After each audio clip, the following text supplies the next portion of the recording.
Good evening. Dr. Martin Luther King, the apostle of nonviolence in the civil rights movement, has been shot to death in Memphis, Tennessee.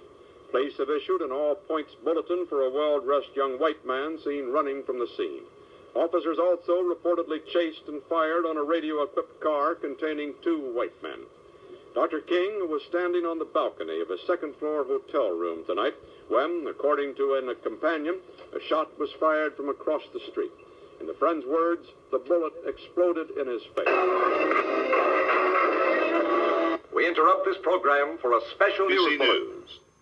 In New York now, here is ABC commentator Frank Reynolds.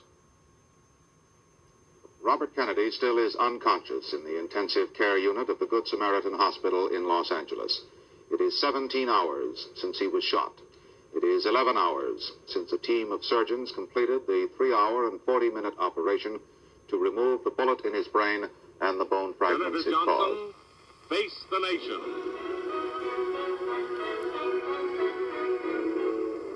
You're about to see the Democratic vice presidential candidate, Senator Lyndon B. Johnson of Texas, face the nation in a spontaneous and unrehearsed interview with veteran correspondents from the nation's press.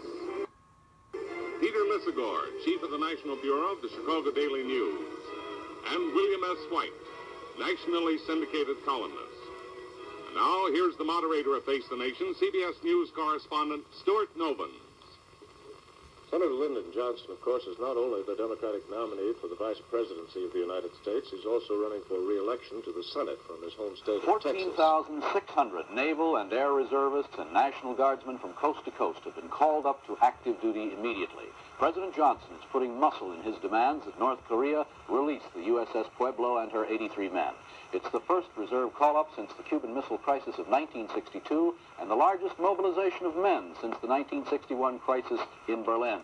Further emphasizing the gravity of this situation, the United States has called for an urgent meeting of the United Nations Security Council.